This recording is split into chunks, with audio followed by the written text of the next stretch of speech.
Hi everybody, it is April and I'm in my craft room, and today we are going to make a quilt from a free design that includes the 4-patch. I don't have enough fabric. Before I get started, I want to share with you which fabrics I'm going to use for what. This is my Friends fabric from Joann's. It is the faces from the Friends: Monica, Joey, Chandler, Rachel, Ross, and Phoebe. That will be my 9.5-inch block, just my straight 9.5-inch block. Then I'm going to take this fabric and this fabric and this fabric. It says Central Perk. And this fabric, which is just a black print with everybody's name on it, along with the Friends logo. I'm going to cut 5-inch squares out of those 4 fabrics, and those 4 squares will make up my 4-patch block. What I did is I made a little diagram. And I'll take a picture of this diagram so that you can take a snapshot of it. And what this did was help me visualize what my quilt was going to look like. And I did 1-inch blocks. So a 1-inch block on my diagram represents a 9.5-inch square.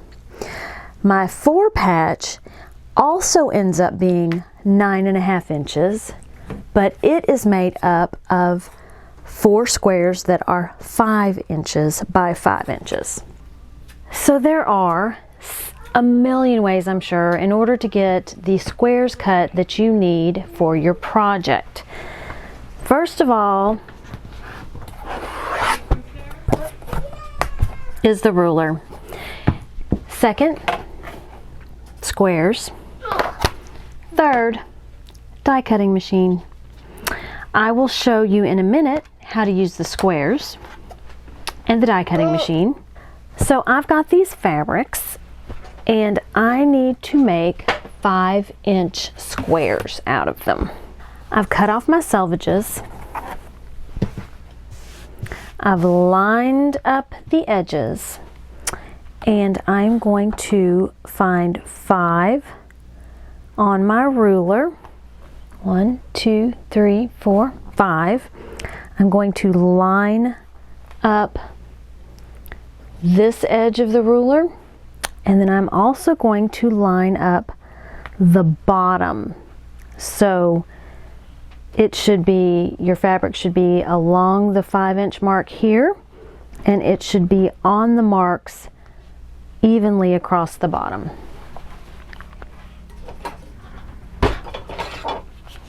Then I'm going to take my rotary cutter and I'm going to cut. So I've got the 5 inches the one way. Now I have to get the 5 inches the other way. And then we cut this way. There I've got all the squares I need according to my pattern. Here's my pattern. So I need 15 of each of the 5-inch squares that are going to make up my 4-patch. I have 3 more fabrics that I want 15 5-inch squares. And I'm going to do the same thing, except just so happens I have a 5-inch square die for my AccuQuilt Go. That is what I'm going to use. So the die is slanted. The corner or the squares on the die are slanted. So what I'm going to do is I'm going to overlap the squares just a little at the top and just a little on the side, Then I'm going to fold up my fabric, because this can go through the die cutter. Unless it's got a plate and a die, the die cutter isn't going to do anything. All this die cutter does is put a whole lot of pressure on what you're sending through it. So I'm going to make sure that I like it.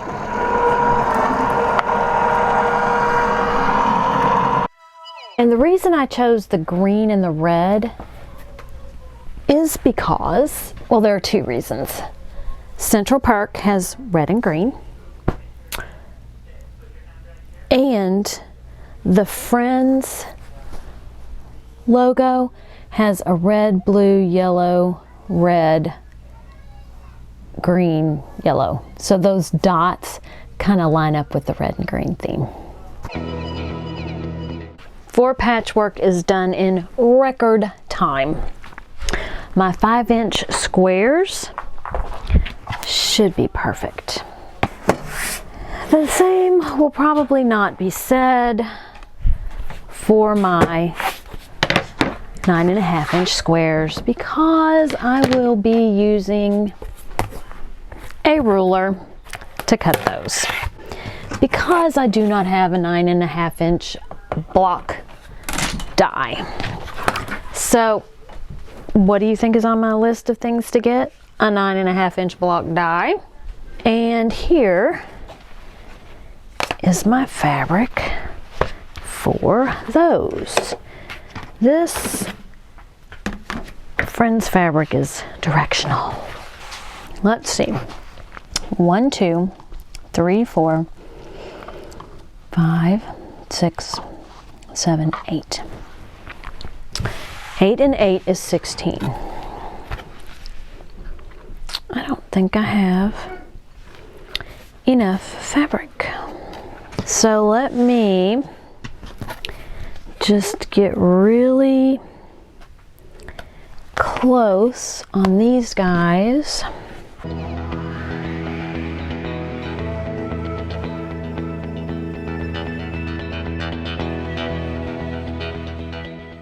Eight and 4 is 12. I don't have enough fabric. Why? Seriously?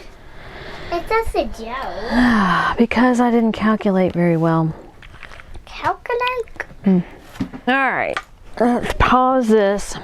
I'm going to have to go to Joann's. You might have a problem if you go to Joann's to get more of this and you come back with this. And I will share what I got at the end of the video. Here are my 4 5-inch squares. Here's the ruler that I used. You can use just a regular ruler, or you can use an electronic cutting machine. However you can get your 5-inch squares.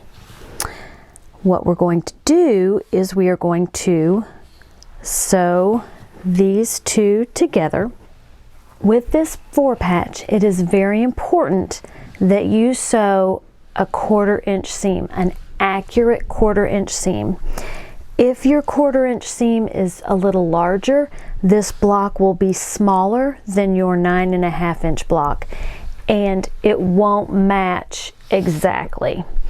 If your seam is smaller or a little less than a 1/4 inch, then your block is going to be bigger than the block you're trying to match it to. And I'll show you what I mean by that in just a minute. So here we have our blocks sewn together. Now I decided that what I wanted to do was I wanted the prints that were related to Friends to be opposite one another. Now I don't care if they're opposite one another this way. So you've got this, which is directional fabric. So in my quilt, I'm going to try and make sure that this is always the same way for all the blocks. This is not directional. This goes all different ways. So this one I can flip around. So here my friends' prints are opposite one another, and of course these colors are opposite one another because I always put green with the friends' black print fabric, and I always put the red with the central perk. Now, if I wanted this one on top, then what I could do is just put it on this side and sew my seam here. So take this and sew it. Again, this is really good for practicing matching your seams because on your 4 patch, that's what you're going to do. So here is my 4 patch. And here is the 9.5 inch block that I'm going to be sewing it next to. Let's see how close I was on my seams. I know I had some seams that were a little bigger. Yeah. So see this one? See how you can see the edge of the fabric and the bottom of the fabric? That means that my 1/4 inch seam was a little bit bigger than what I wanted it to be. And it happened I was using a different sewing machine. My 1/4 inch seam evidently isn't really a 1/4 inch seam. Then I got smart and went to my old faithful sewing machine and I got a good 1/4 inch seam, and now I have these 2 blocks side by side. This one was one where I'd corrected my 1/4 inch seam issue and they match. So now let's make a row. I made this.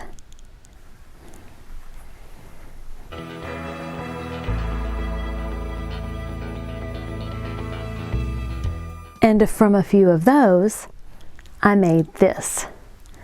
So let me finish putting my rows on and I'll show you my quilt.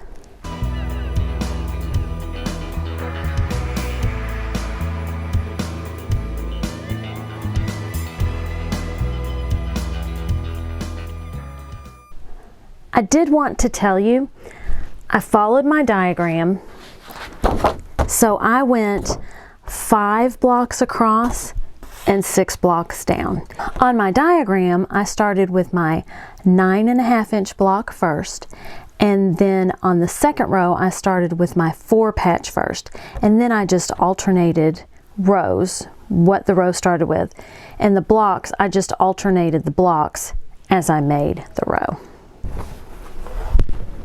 My quilt is together, but wait, there's more. When I went to Joann's, I found this awesome Friends fabric. It's a collage, and I considered putting a little blue strip in between the actual quilt and the border. I couldn't really find a blue that I liked that brought it all together, so I'm just going with this border. This is how I figure out the border. So I have 2 sides that are 46, because I have two sides at I have a top and a bottom. My top is 46 and the bottom is 46. And then I have 2 sides that are 54. So that means my 46 and 46 is 92. My 54 and 54 is 108. I add those together to get the total number of inches around my quilt. That is 200 even. Oh, this is easy. If you take 40 into 200, you get 5. I use 40 because that is an underestimation of the length of fabric from selvage to selvage once you remove the selvage. So, according to my calculation, I will need 5 strips of 40 inches. Doesn't matter how wide they are because I'm counting from selvage to selvage. I'll straighten out my fabric.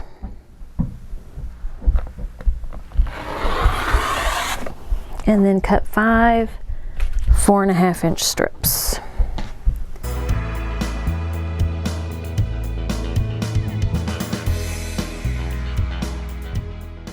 Run an iron over these.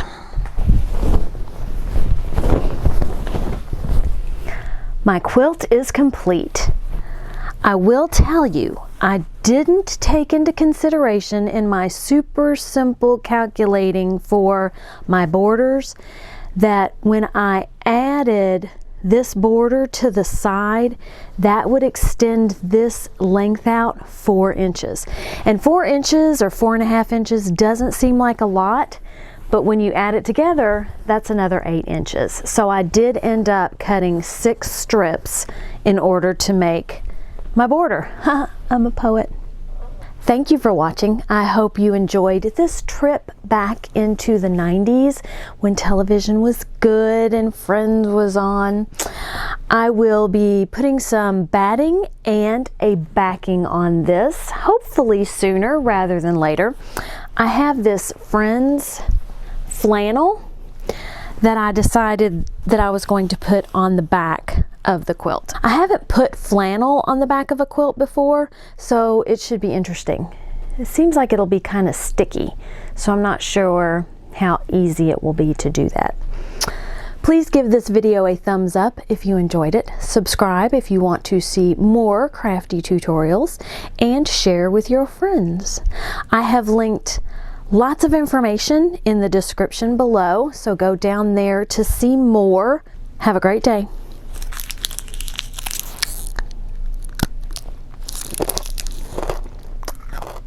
Eat some chocolate and be kind to everybody. Until next time, bye. Oh, stay here if you want to see my fabric haul from Joann's and watch me talk with my mouth full. Bye.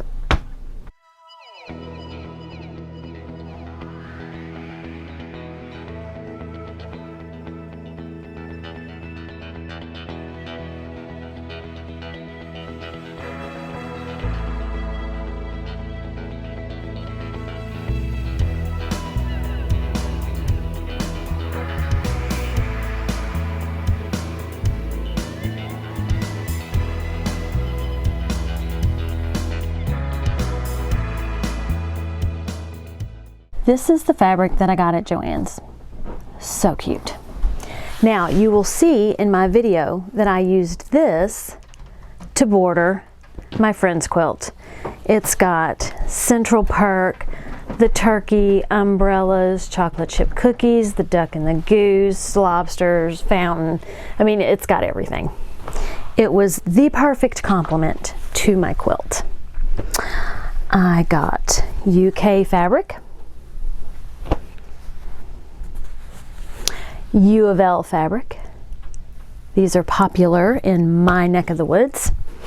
Some rainbow, which, you know, I've probably already gotten this, but I plan on making a rainbow quilt. I don't know if I have this or not. Again, I just love rainbows.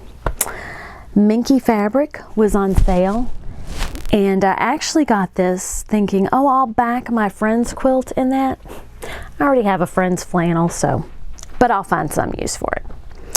This was on clearance, and it is one of those real soft fabrics, and I love the pastel colors.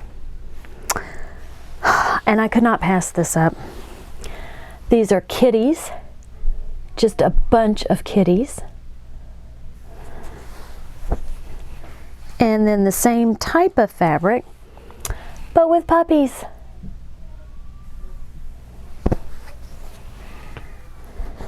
Wood grain, which you know I cannot resist. And then my granddaughter was with me, and she picked out this fabric for her masks. Again, rainbow, you can't go wrong. So that is what I couldn't resist at Joann's. I haven't put flannel